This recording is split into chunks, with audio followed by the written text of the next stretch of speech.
it was great. One admiral did a keynote at a college, and he said, get up every morning, make your bed. You've accomplished one thing. Mm-hmm. You've already accomplished. You started your day by accomplishing a task. And it's funny. I literally make my bed every day. Yep. Even when I'm in a hotel room, I make the bed. Because it's just, I know it sounds corny, but no, we she gives me shit for it. But when we travel, I always make the bed, and she's like, "We're getting ready to lay right back down." I can't lay down until the bed is made. I can't do it.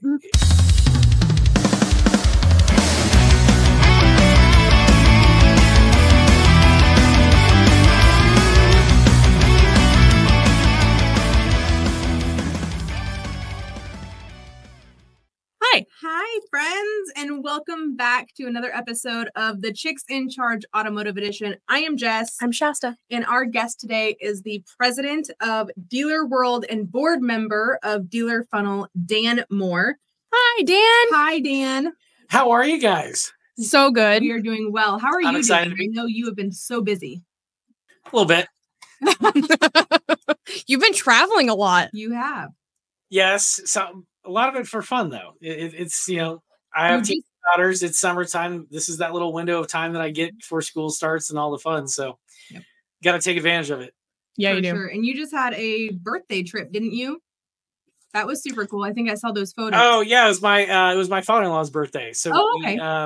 we decided we've been dive buddies for several years, so we jumped into the tank at Epcot and swam with some sharks and some rays, and got to be the fish in the aquarium as we looked on at our family through the glass. So yeah, it was a pretty cool trip. What kind of experience was that? Was that neat? It was super cool. To be obviously underwater, and then your family's on the other side of a very thick glass wall, and they're looking at you like you're, a fish. Yeah, it was entertaining. That's cool. Is that something Epcot normally allows, like just diving in their tanks, or was that allowance? It's an experience. You can do it. Anybody can do it as long as you're a certified diver. I've never been to Epcot, really so cool. That's cool. I went once when I was like 10. Yeah, I'm like a Disney resident. It's just one of those things. I love that.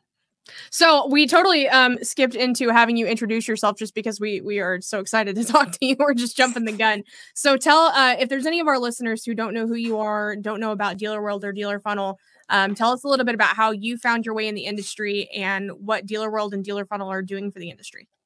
Perfect. So again, my name is Dan Moore. I started out in the industry at 19 years old selling cars. So I worked in retail, ran a couple stores, VW, Subaru, Ford, worked for Dealer Group running the marketing side. From there, I transitioned into the vendor side just because I had a fascination with marketing and software.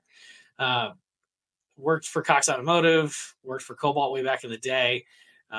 Biggest thing that a lot of people know me for is Vistadash. Spent 6.5 years, partnered with Brian Pash, kind of really co-founded and drove the charge on Vistadash. Nice.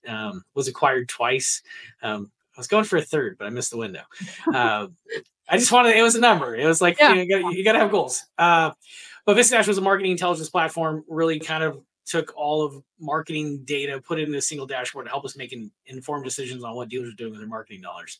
And then now I've transitioned after 6.5 years of looking at marketing data, got a hair and decided, hey, let me go back in the agency space. So joined Troy Spring over at Dealer World as president. And then I sit on the board of directors at Dealer Funnel, which is a text messaging AI platform that helps the conversation utilizing obviously humans in the dealership with easy to use application that they can use from their phone, and then backing you with AI for after hours, long-term follow-up, and just helping people be more efficient with texting.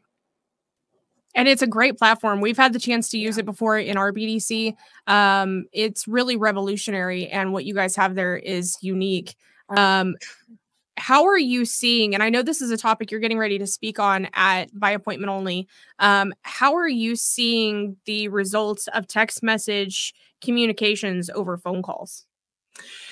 Yeah. So, I mean, when you think about 98% open rate on text, number one, two, not only just texting from an interaction standpoint, but Dealer Funnel also does outbound texting. So, true text marketing. The engagement level that we see on that is definitely been phenomenal. But the real big eye opener is yes, after hours conversations and interacting with customers when nobody's available, but the long-term follow-up and after sale follow-up has really brought some really good examples to light. And we've had some, good examples to share, and hopefully I'll share a few at the event here coming up in a couple weeks. But it's interesting, you get a customer that just short-term follow-up got missed, right? Like, again, we're in the now business, right? Instant gratification. That's what salespeople are all about. And so you're focusing on the hottest opportunity that you think is in front of you that you can move. So these other opportunities start to kind of get left on the back burner. So with AI engaging that, it takes deals that may have been considered dead and re-engages them because the consistency of message, and boom, pops them back up. They come in and they buy a car, or you get a referral out of it. Maybe it wasn't that exact customer, but they had a friend or family member. And we've had instances of all of those happen with the AI, and just the advancements in AI and how fast it's happening in the ever-changing environment. It's just getting better and better. So therefore the engagement's not as generic as it was, just a short term ago, where a lot of people kind of, I'm going to pass on AI. It does the basic. It pushes it back to my guys. It's not really a thing. Now it can really continue to push it, take it to even making an appointment and setting that appointment. So there's a lot of things going on in that space. And then now we've got the phone component even more enriching that to where it's taking the point with instant AI of looking and transcribing the call so you can see it in real time. So there's a lot of good things going on the dealer funnel side. For sure. So without giving away too much detail, because we definitely want to keep some of it a surprise, what are you going to be speaking on at By Appointment Only on August 6th? I'm really going to focus on where, it's easy to focus on the things that we're winning on. I'm really going to focus and punch hard on, hey, here's where the areas of opportunity are. And some of that's not necessarily going to be on the people. It's, hey, what are you looking at? What are the things that you can do or the tech that you can leverage to complement what you're doing? We're always going to need people. I think there's some fear with AI and, it's going to take my job. No, people still want to deal with people. That's why digital retailing isn't lighting the world on fire. Consumers have spoke. Hey, yes, we want to shorten our time. Our biggest complaint is time and transparency. Right.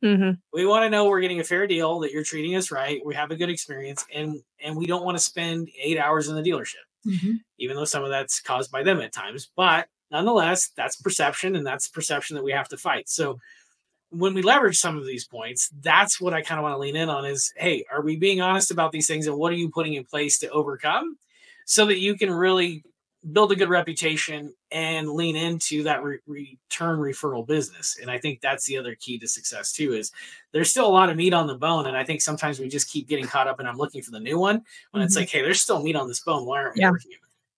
Right. It's something that especially understaffed BDCs, which I'm sure you understand probably more than anybody, how hard it is to sometimes staff that department, keep it staffed, keep them trained even.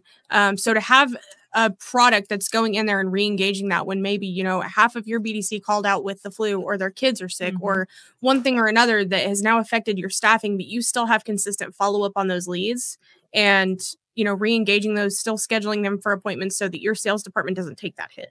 Right. 100%. And let's be honest, staffing plagues the whole dealership now. Yeah. So anywhere where you can have some leverage and try and get your people focused on the key factors of what you want them focused on, and then again, leveraging some of these technology platforms to complement around that, just makes you more efficient, effective, and it really kind of builds a good culture because nobody's feeling that anxiety of like, oh my God, I'm just so overwhelmed, or I'm going to get banged up because I missed this opportunity. If something's catching it, there's no miss in that equation. Right. So I think that's a big piece. And again, even with a lot of the younger generation coming in, we after COVID, a lot of mentality has changed. Humans have changed. The self-awareness profiles have changed. People are looking at valuing things differently. It's not just about money. It's about time. It's about freedom. It's about being with people, loved ones and so on, and value of time. So how do we create that in the dealership? How do we help people be able to do the work, but then also be able to go home and have some form of a life too? And those are all things that the younger generation is looking for as they're entering the marketplace. Is they have a thought in their mind based on how people communicate on social and the perception of the way entrepreneurs look and so on and so forth. Automotive has to make a good swing and a good case to go, why don't you want to come here? Which I think automotive is a phenomenal place. I think everybody should go. If you really want to understand rejection, which is life, no better place than automotive, because everybody's going to tell you all, 95 reasons why they don't want to buy from you, right? And you got to convince them of that 96. Right. So there's a lot of great value in what we do as an industry, and I think it's important we're mindful of how do we attract that younger generation, and are very aware on how we get that accomplished. Well, in the younger generation, speaking as part of some of the younger generation, we don't want to talk on the phone all day long. Right. Correct. I mean, we're busy. Like a lot of us, we have no other option than to work, or even, be stay-at-home parents, which is still work in and of itself. And the quicker that you can get me the answers that I need without me having to worry about if I'm texting you back immediately, like it may be 3 hours before I text you back. Mm-hmm. But if I'm on a phone call with you, like I don't have that luxury. I'm probably going to be paying attention to 7 other things. Right. 100%. I mean, and that's that is a perfect segment right there, is if we're just getting straight down to the chase of when you're talking about working and engaging with the consumer, well, generally speaking, you're trying to do that between Monday and Friday, between 8 and 5, and they're at work. So getting them on the phone isn't really a realistic expectation. Yeah. Shooting them a text and getting some information back and forth, because, generally speaking, at work and the stats still ring high, text and Facebook, whether they're on their own personal device or on the company's devices, depending on limitations and so on, that's how communication is being done. Yeah. So, we've got to embrace that. And if we want to be more effective and more efficient, then we've got to work where the consumer is. And to your point, people want that information fast, but want to respond on their own time. And texting gives them that capability. Far better than email. Absolutely. Did you attend By Appointment Only Volume 1 in February? I did not. Okay. What are you most looking forward to about this event coming up? I always go into any event looking at, can I just affect one? I like that. I love that. Sometimes we overcomplicate everything. I love the format. I mean, being a TED speaker, TED format, it creates a great opportunity for speakers when, most of the conferences we go to 45 minutes plus, and you can really get filled up in just word junk. Mm-hmm. And it's hard for the audience to take that one thing away. They write 25 pages worth of notes. What's the execution look like when they get back to the dealership, right? Pretty much not going to happen. Mm-hmm. So I think the formats really excites me. And I think that, again, even smaller venues, not trying to have like hundreds and hundreds of people, the more intimate it is, the more ability we have as people want to pass information and educate, the ability to reach and make an impact with more people. Right. So I have a question for you as a fellow BDC brain that I battle with myself. And I'm sure that every other BDC manager on the planet's probably, well, maybe not everyone, but I would say at least 85% of them. At what point do I lower the amount of calls that I'm making in a day and change that to increase text messages, because that's what's getting the return? But all the dealers pay attention to is how many calls we're making. I think in that scenario, data always wins, right? Facts, not feelings, right? Quoting my good friend Brooke. Love Brooke. Love her to death. So if we're just getting to facts, and that's why, the two of us are such great friends, because we both swim in the swim lane of facts. Like, I don't care about your feelings. Like, oh, it feels warm and fuzzy that I made, 5,000 phone calls. Mm-hmm. The facts is I made 5,000 phone calls and left 5,000 voicemails, right? I sent 5,000 text messages. It's going to look a lot different. Right. Mm-hmm. Right. Because just the facts are there. Yeah. And it's so much faster. Oh yeah. You have more reach and frequency. Mm-hmm. It's no different than the difference in, we got to go face to face. And I got to, as a vendor, sometimes it's like, you got to go somewhere. Well, it's like, okay, well, get on a plane. I do this, I do that. How much time, right? What's the time? Yeah. So again, if I can get on a video call, I can do more of those and touch more people in a day than I can getting on a plane and going to a location. Right. So again, it's balance. I'll never say it's going to be 100% or this or that. I think it's important for dealerships to understand, their market, how their consumers want to be interacted with, and report back on the successes and challenges of all communication channels. And really, that's how you start to hone things in. Right. So you wrote a book. I did. Do More, Get More, The Road to You. Mm-hmm. And everybody that's listening, or they should know that we started this podcast to help bring up the up and coming generation in the automotive industry and give them the connections that they need and the resources that they need to be successful. And I think that your book, it talks so much about self-awareness. And I think that if I could give one piece of advice to somebody coming up in the industry, it would be to learn how to be self-aware. But I'm curious, what made you write this book? So the premise of the book was, it's kind of my life experiences, the things that I went through to get to where I've gotten so far. And so the premise behind that was same thing I led in with Effect One, legacy for my girls, like this is dad. And I think that those were kind of the baselines. What it did from there, I didn't really care. I wasn't trying to be a New York Times bestseller. It was just like, hey, I know I can put something on paper that makes sense, that's going to resonate with someone, that's going to help them where they're stuck.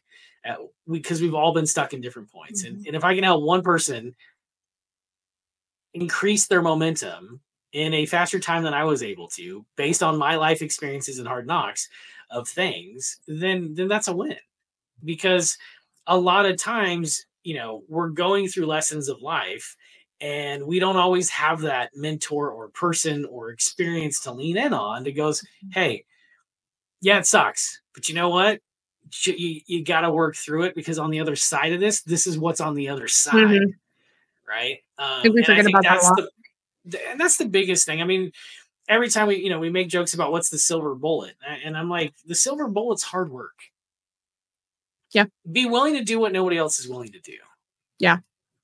It doesn't mean you have to kill yourself over it. Like, no, it does not mean you have to kill yourself. It means it's a, I think that's probably the biggest misconception is like, oh, well, I got to do all of this. It's like, no, you're looking at it in the wrong context.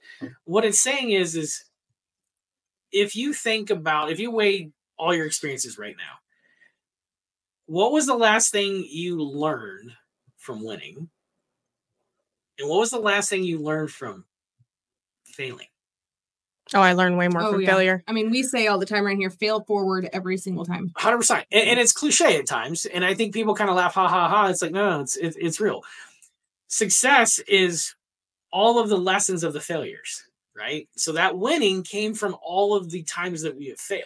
Yep. Right. And I think a self-aware person, and this is, a big thing for the younger generation, is just self-awareness plays a huge role in how you will navigate the frustrations of life, the anxiety, the this, the that.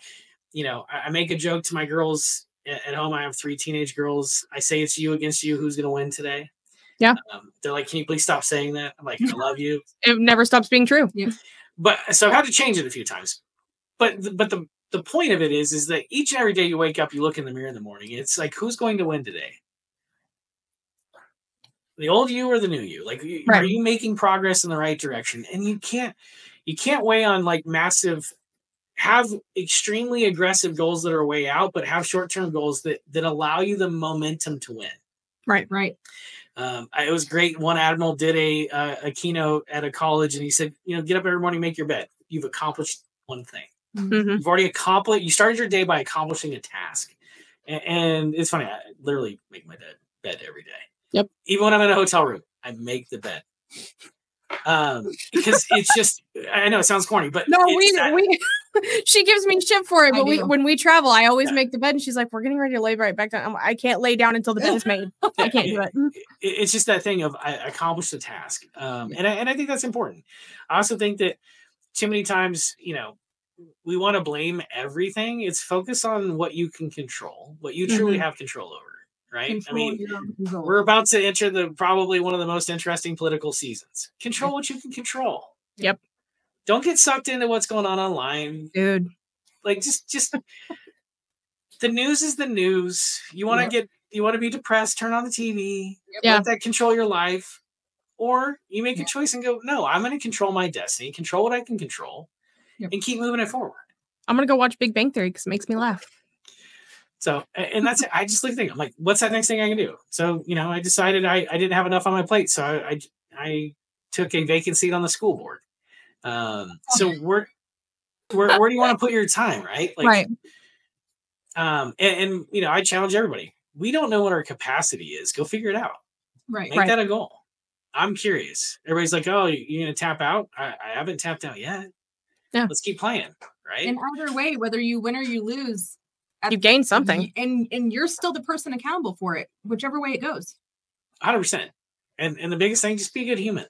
Yeah. Very much so. And the sad part is, I guess that's harder than it really is. But I mean, it is. Right. What would you say is the most impactful advice you've gotten throughout your life? Ooh, most impact. There's a lot. I think the biggest one is just work harder than everybody else. Don't care. Like, don't care about what everybody's doing. Like, I always frustrate, like, in the business side of things, private equity firms and stuff. They're like, who's the competition? I'm like, it's us. And they're like, that's not an acceptable answer. And I'm like, it's acceptable. It's the only answer. Right. Like, I compete against myself. If I get carried away, get caught up in what everybody else is doing, we're never going to advance where we need to be. Right. So I just say, you know who you are. Don't change who you are. Keep growing yourself. Change is growth. It's not, I'm changing myself because the world's telling me to do it. I'm changing myself because this is the goal that I'm trying to get to. Like, changes, for example, would be, I'm an introvert. So as an introvert, speaking, being around a lot of group people, not really my fun time. Right. But you know what? I realized in order to achieve my goals, these are the things that I would have to break out of and be comfortable with. Not saying I have to live there all the time, but I'm going to have to go out of my comfort zone, go into this zone for a minute, know that I can retreat back when I'm done. Right. Yep. But it's getting me to where I want to go. Those are things that people have to think about.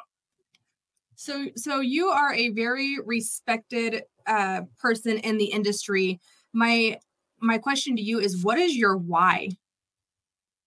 What keeps you going every day? That's funny. It's kind of a TN. So I did my TED talk on kind of, is your why a lie? Because we say, is it our family? Is it our, we have all these different, we say our family, like usually leads back to family. My why is impact. So, and it reaches, and the reason I say it's so kind of like generic and high level is because it has reach in so many categories. Mm-hmm. I can navigate to the family. I can navigate to the work. I can navigate to the people that I mentor. I can team members. It can play across many spectrum. And I think that kind of keeps a good balance of line of sight. Like, what am I trying to accomplish? Because the theory of work-life balance is kind of like it's a bogus statement. There is no balance. You are the balance, which means you're always playing at a sacrifice or a detriment. Mm-hmm. When I'm on vacation with my family, I was like, oh, you go on a lot of vacations. I'm like, yeah, but what you don't see is what I'm doing. I'm enjoying time with my family, but then there's the outer hours of when everybody's asleep. I'm doing work. Right. Nothing gives me a pause. You got to keep working through the thing. Mm-hmm. The value is to what my why is. Right. And because I spent time and and my family had 100% of my time. And then when I plug back into work has 100% of my time. Everybody is satisfied. Yeah. So we can sell ourselves on false realities, or we can just get real with ourselves and be like, hey, if you want to achieve things that are above and beyond what you think are your capabilities, then how far are you willing to go above and beyond your comfort zones? Right. I love that. What do you think has been the biggest lesson you have learned throughout your career? Ooh, biggest lesson. People. What about them? They're all different. Mm-hmm. So, for those, for young managers that are listening to this, or people that are, want to get into leadership, I would challenge you on the thought process. A lot of people are like, hey, I want to do what you want to do. I'm like, here's the shoes, jump on in. You're in for a ride. Because sometimes as leaders and as people, even look at the political climate, we don't take time to understand where people are coming from. What motivates me will not motivate you. Right. how I may tackle a problem may not be how you tackle a problem. But neither one is right or wrong. Mm-hmm. But if I take the time as a leader, instead of getting a group of people to do one, it's my job as a leader to go, I'm the one who's flexible. I am going to go one-to-one. I know how you tick, so I'm going to come to you and talk to you this way because it is going to resonate with you. And I'm going to get more done. Does it take me more time? Sure. I would have loved to just had one room and say, this is the way the world works. But I already know that this group is going to push back because I haven't brought them along early. This group is going to go, they have questions like, what's on the other side of this? And the other group's just going to do whatever I just said because they want to please. But it's not really what I'm not asking for any action to take place. So Right. I have to be very aware of each individual personality of if I really want to move the objective of a company or a thing. You have to really we put too much emphasis on ourselves and not on our teams. If you want to have the best teams, you want to build the best cultures, it's not about you. It's true. You're there to serve. 100%. And you eat last. Mm-hmm. Yeah. Or sometimes never. True. That happens. And I tell people all the time, it's lonely at the top. It is. And that's not an arrogant statement. That's just, once you climb there, and I've had a few that I've mentored that called and they're like, I totally get the statement now. Yep. Heavy is the head that wears the crown. It's not always a fun show, but it's so rewarding. And the upside, or at least people go, you say it so negatively. I'm like, no, if you know me, I just shoot you right between. I just can only answer direct. Yeah. Like, the reality to it is I wouldn't change a thing because I love what I do. And it is the greatest. It's the greatest reward because you're making impact. I mean, I've had several people that were younger than me that listened and we did say, and now they're doing better than I am. I don't spite it. I'm like, good for you. Like the fact that you did these things and you took your own lane and you made a couple of tweaks. Look at you. Good for you. Right. Yep. We don't celebrate.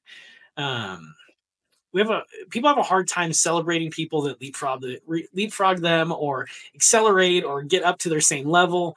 I don't understand it. It's like to celebrate the wins, not just yours. All of them. Right. 100%. It comes back around. Mm-hmm. We're so quick to criticize, but so slow to reward. Mm-hmm. Oh, 100%. 100%. And I think, that's the biggest piece of, if we can work towards that, we'll solve a lot more problems. And inside a company, it creates an incredibly rich culture and communication and camaraderie when you can kind of nip away at the drama, right? I mean, you're always going to have some frequency of it. In any relationship standing, you always have a little friction. But the cancerous friction, that's how you cut it out. Right. That's true. Mm-hmm. So we are going to see you in person when we are together in New Jersey. I want to leave our listeners with one last tidbit. If you could give a piece of advice to anybody fresh to the automotive industry, male, female, young or old, just fresh to the business, what is that piece of advice that you would give them to help them have longevity? I think the biggest piece is have an open mind. You don't know what you don't know. Sure. And listen more, talk less. Mm-hmm. That right there. And then go light it up. Yeah. If people want to connect with you or get a demo of Dealer Funnel or Dealer World, what is the best way to reach out to you or your perfect team there? Easy way to reach me is any of my social media channels, or you can hit me at dan@dealerfunnel.com or danmoore@mydealerworld.com. But I think for the most part, I'm not too hard to find. That's true. Perfect. All right. Well, thank you so much, Dan. We definitely appreciate you taking the time to sit down with us today. Yeah, absolutely. I'm looking forward to seeing you guys in a week? Yeah. Yep. You're coming up on us really quick. I know. Yeah. So we'll have some fun. Appreciate you guys. Thank you. In a world where you can be anything, be kind, because you never know what battles others are facing. So whenever you go out into the world this week, remember to light it up. I'm Jess. I'm Shasta. And that's Dan. And we've been the Chicks in Charge. Thanks for tuning in, guys. Thanks, everyone. Yay, you've made it this far. And if you want to help the chicks out and add some value, make sure you subscribe right now. Click that little red button down below. Do it. Do it now.